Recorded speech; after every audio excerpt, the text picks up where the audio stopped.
Hey there, everybody on YouTube land. It's Lord Bear 90 coming at you with a very special Transformers video review.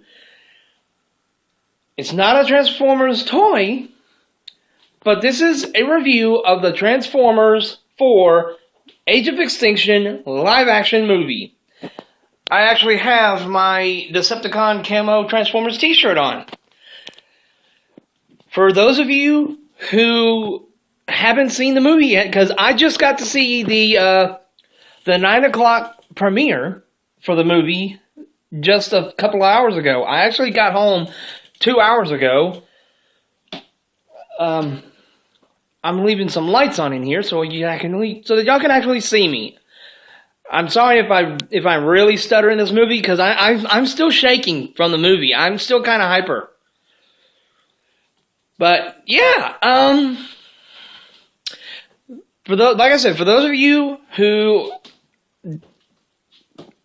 are planning on seeing the movie, I warn you, this movie will have spoilers. There we go. Sorry, like I said, I'm trying to get some lights on and throughout the house so that you can actually see me no matter where I go.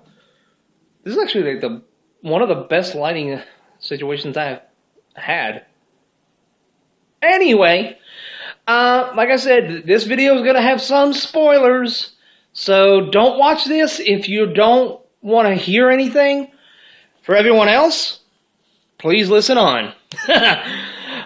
First of all, for those of you who have seen the trailers for the movie, where you see those snail-like spaceships hovering over the Earth, that was actually very ancient Cybertronians visiting Earth way before any humans were ever involved. We're talking prehistoric, like almost Beast Wars era. But again, no humans. It was mostly all dinosaurs. What those snail-shaped starships were doing, they were descending upon the Earth, and they released machines that were basically bombs that when they exploded, when they went off, they set off a chain reaction of fire, of some kind of a Cybertronian technology that was like almost like lava, the way it flowed out. Anything that was in its way, not only did it get killed, but it got cyberformed. Literally cyberformed. It was a ridiculous thing. I swear, I mean, this was basically the Transformers' way of pretty much making the dinosaurs extinct, because the Cybertronians were trying to make Cybertron, or were basically trying to make Earth more inhabitable for them. But I mean, that had to have been a really horrible way to die. But that's not the last time you see that usage of technology. It's actually a constant theme throughout the movie. Well, not really constant, but it has a major role later on in the movie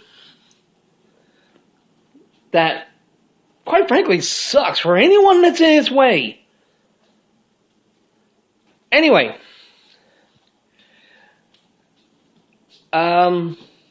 you may actually notice that I'm actually recording all this on my cell phone. Like I said, it's my main YouTube access. But you notice I'm walking freely around the house and not sitting in one spot connected to a plug. That's because I finally got a brand new battery today for my cell phone, and I can actually keep my phone on and alive for more than 2 minutes at a time. So yeah. Anyway, we basically get a little bit of an explanation in the beginning of it.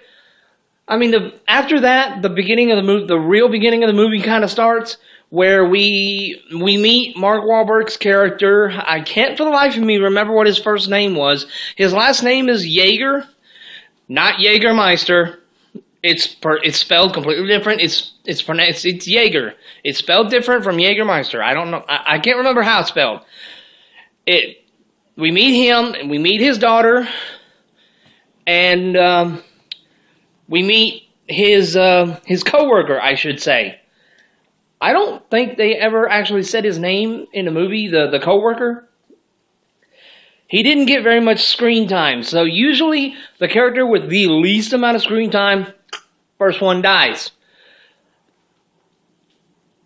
I mean, everybody kind of expected that he was going to be the one to die, because like I said, he got the least amount of screen time. But the way he died was extremely unexpected, but I will get to that. Anyway, we meet Mark's character, we meet his coworker. They walk into this really old theater. It was kind of like a Broadway theater, almost. And they walk inside because apparently Jaeger is falling very, very, very far behind financially, to the point that he's this close to losing his home. And his daughter is actually at home with another financial aid denied letter. So we can already tell that she's been struggling with getting financial aid for college. So that was a very minor, very, very, very minute point. I mean, it really didn't need mentioning, but I still mentioned it anyway. Of course, when Mark and his when Jaeger and his coworker go into the theater, of course they buy this piece of junk, that piece of junk, some rare old pieces of theater, this, that, and the other, and that's where Jaeger comes across Optimus Prime. But he doesn't know that it's nothing more than just a truck. It's the really old truck that we have seen in the trailers, and that, of course, we all know is Optimus Prime. But still, he opens up the door, the driver's side door, and of course you see the shells coming out of the driver's seat, falling onto the floor, and one of them actually hits Jaeger's foot. Excuse me. But yeah, that's the first time we see that we actually see Optimus. And then we basically see Jaeger pretty much buy the truck. And apparently from the guy that owns the theater, apparently he didn't even know the truck was there. Excuse me. He didn't even know that the truck was there. So yeah, he offered to buy it, and he used his coworker's money to buy it. He paid I think he said like $120. So in other words, he is the only human being on planet Earth that literally owns Optimus Prime. But like I said, he doesn't know that it's Optimus at this point. Not quite yet. And for like the first 20 minutes, half hour of the movie, he doesn't really find out about that until a little bit, like I said, a little bit later. I mean, the beginning of the movie was kind of dragging on, but after that, it started picking up. The government is hunting down the Autobots. We don't know why for like the first 5 minutes of when we discover that they're hunting the Autobots. We don't know exactly why they're hunting them, but they're hunting them. And of course, the first Autobot that we see that's getting hunted down, it indeed was Ratchet. Everyone thought that it was going to be Ratchet that was going to be killed. It was Ratchet. But the thing about it is, it's not just the humans that were hunting Ratchet down. Lockdown shows up. while the humans are basically slaughtering Ratchet to the point that he loses a leg. For God's sakes, he loses his right leg. He's literally hopping on his left leg, like this, trying to get away, trying to escape the humans. And then, out of nowhere, Lockdown, his face transforms to that huge triple, quadruple, quintuple-barreled sniper rifle thing. One shot basically renders Ratchet to the point of near death. And then, of course, Lockdown walks up to him. They have a little chit-chat. I don't remember exactly what they were talking about, what they said. But basically, Lockdown was pretty much saying, I know you know where Optimus Prime is. Tell me, and I might let you live. And Ratchet said, I will never tell you. Like a true Autobot, he sticks to his word. And because of that, he gets his fucking spark, excuse my language, he gets his spark literally ripped out of his chest by Lockdown. And as he's dying, Lockdown crushes it in front of him. Much like Optimus Prime did to the Fallen in the second movie. Although not quite as badass, not even close, but still, the fact remains. I was kind of pissed that Ratchet was the first one to go. But after a while, Optimus finally fights back. For the first time in Transformers history, ever. When Optimus Prime finds out, when he and the Autobots finally get back together after they've all did their rescanning and whatnot, Optimus says, and I quote, I do not know why humans are hunting us, but I'm going to find out. And when I find out who is behind it, when I find the human who is behind it, he will die.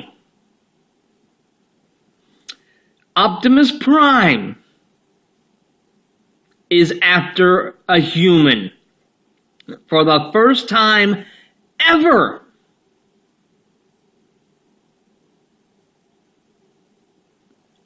At least in my knowledge. I never read the comics back in the day. I've never read any of the comics, so he may have done it in the comics. I don't know. I don't really care. But as far as I'm concerned, this is the first time Optimus Prime goes back on his word that he would never harm a single human. Not only does he make that promise, but he holds to it. At the end of the movie, when he finally comes face to face with that human being, he shoots him dead. Doesn't give him a chance to fight back. He freaking points his gun and blam! Which, of course, was his shield. And his shield did transform from his arm, his forearm. He aimed that sucker and blam! All three barrels at once.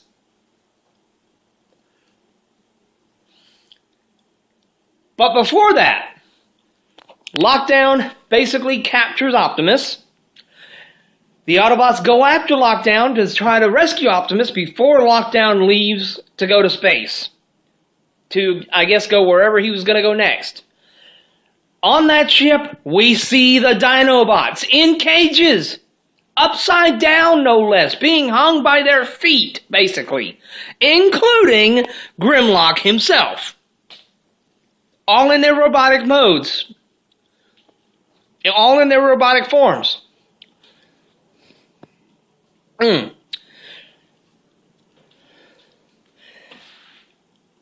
Apparently, the Allspark isn't the only thing that created the Transformers. There are the real creators of the Transformers. Lockdown brings up that subject. Basically, he says that he was carrying out the duties of the creators. Not creator, but creators. So yeah, and he basically says that I have collected all of the knights of Cybertron that still are alive. And they're my personal trophies, you being the best one. That's not exactly what he said, but that was the gist of what he said, at least like what I could understand. On top of all that, Mark's character, Yeager, his daughter, and her boyfriend, who, by the way, her boyfriend is the one who's driving that Chevy car, that Chevy race car, that blue and white race car. He's the one who's driving that car that has the tire going against a freaking CIA's face. Everyone assumed that was an Autobot. That was a normal car being driven by a teenage boy. I immediately respected that guy because he knew what he was doing when he was driving. At least that's what his character was. Anyway, all three of them, they go with the Autobots. Of course, going on the subject of the Autobots, Hound is, of course, voiced by none other than John Goodman. He did Hound's character justice, in my opinion. Yes, people assume that yes, people think that that Hound was more or less Bulkhead, but named Hound. I don't care what people call him. He was badass. I mean, he would have made Ironhide proud. Because he had so many weapons and ammunition slapped onto his body, it was ridiculous. And not only did he have a bullet in his mouth, like he was having a cigar, the end of the bullet was lit like a cigar.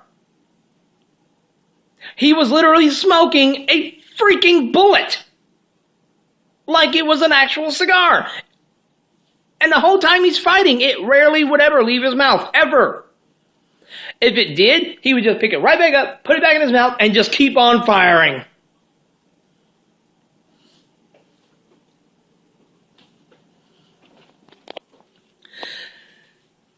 As the Autobots, and not only that, Crosshairs, he was pretty badass. Bumblebee still talks like a radio.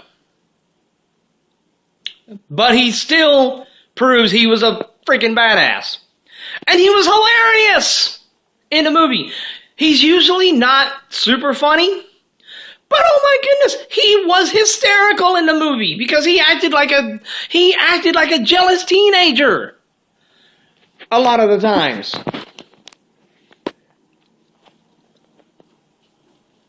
Then of course, there was the only other Autobot out of that small group that everyone looked forward to the most. Autobot Drift. Michael Bay has finally brought in a fucking triple changer into his live action series. A real triple changer. Not Soundwave, who was a space shuttle or a space station in the second movie, and then suddenly in the third movie, he's a freaking Mercedes car. That wasn't it. Drift is the first official triple changer because he pulls a Springer. Not only is he he's a samurai version of Springer. Literally. Not only does he transform into a car, he transforms into a freaking helicopter. And on top of that, he wields swords. Because he's a samurai. He doesn't use a gun at all. He's a samurai. Samurais don't use guns. He's literally a samurai version of Springer. And it's awesome. I don't know who voiced him, but he really brought Drift to life, in my opinion. I didn't really care much for Crosshairs. Crosshairs was awesome, but he just wasn't as awesome as Drift was. Drift was awesome, just slightly behind Hound. Hound was, aside from Optimus, Hound was like the most badass Autobot for most of the movie. Come to find out, when Optimus finally got to release, when Optimus got released by the Autobots, later on, like 20 minutes after he gets released, he finally gets to release the Dinobots. And come to find out, the Dinobots are legendary Cybertronians. Not only because of their sheer size, but because of their powers, their strength, their sheer brute strength.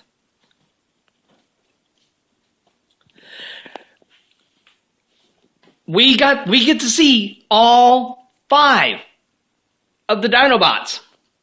Well, I think there's only 4. There was 4. There was only 4 of them. There was Grimlock, Slug, Strafe, and of course, Scorn.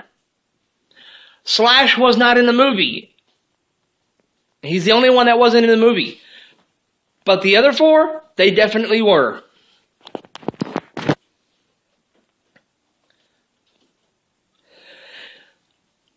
The sheer size of Grimlock in his robotic mode compared to Optimus Prime.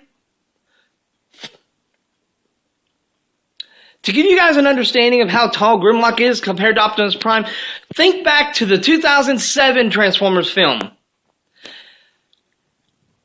Look at Jazz, how tall Jazz was compared to Megatron. Megatron was at least twice Jazz's height. At least.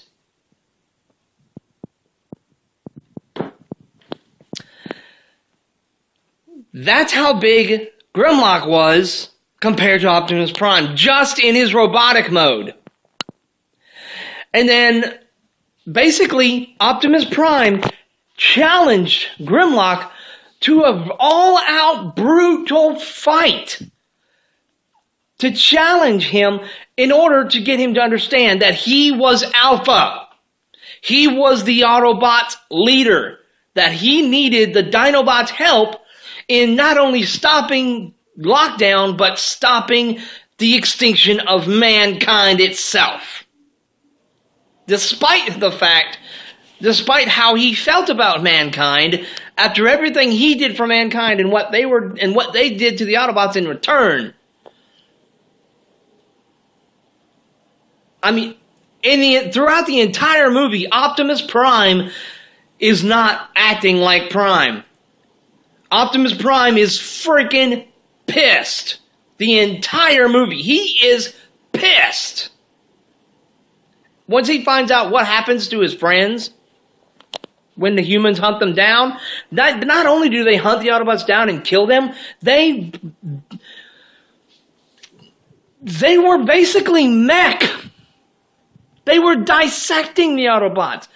Not only dissecting them, but dissecting them in ways that made me want to freaking leave the theater. I actually thought about leaving the theater. It was that bad. They were that bad to the Autobots. They were that horrible to them. But of course, even after all of that, Optimus Prime still did the Prime thing. Not only did he get the Dinobots to help, the Dinobots freaking ruled. I'm talking, they were the best part of the whole movie. Especially Grimlock. Because Grimlock not only breathed fire once, he breathed fire at least 5 times that I could count.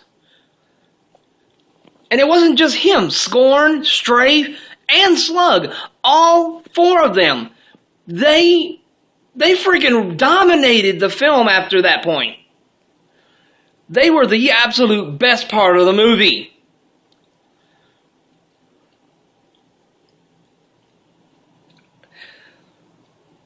It was great. I mean, it was awesome. It really was. I honestly cannot put into words how awesome the movie was. And on top of that, it's the first Transformers movie I've actually got to see in 3D.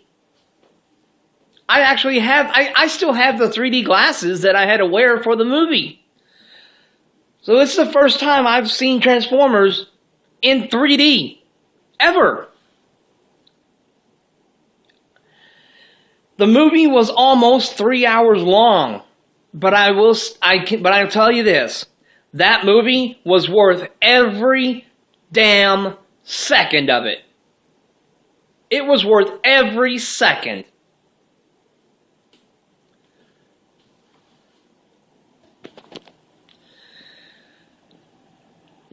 I highly recommend anyone, both Transformers fans and just movie fans in general, go see Transformers Age of Extinction. It is worth the money. It is worth the time. And I guarantee, even if you hate Transformers, go see the movie. I guarantee you will like at least one character or at least one scene in general throughout the whole movie. I mean, no movie is ever going to be 100% flawless. Nothing is ever going to be perfect. But I will say this. In my opinion, Age of Extinction was the best movie out of all 4 of them.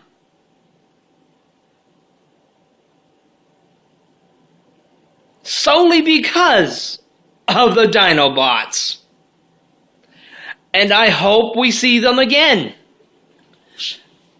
Because, of course, Michael Bay promised that he's going to make at least 3 more movies. He's trying to make an entire series out of it. So we're going to see at least 3 more movies out of it before he's done. So I hope that we see the Dinobots again. And hopefully they'll actually speak. The Dinobots, sadly, not one of them said a word. Whether or not they actually do talk, that remains to be a mystery. Nobody really knows.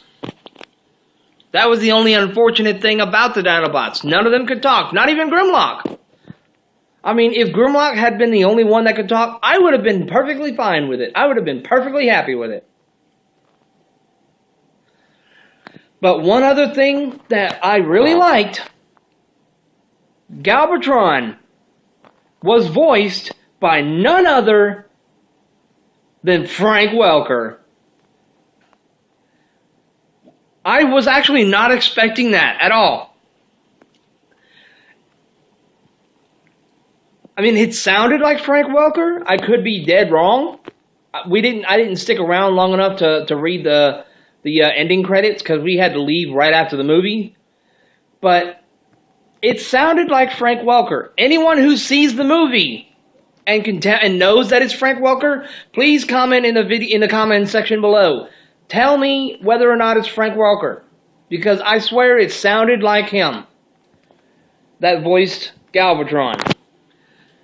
I mean, because of course we know we're going to see another one in the next couple of years because Michael Bay left the end of the movie wide open.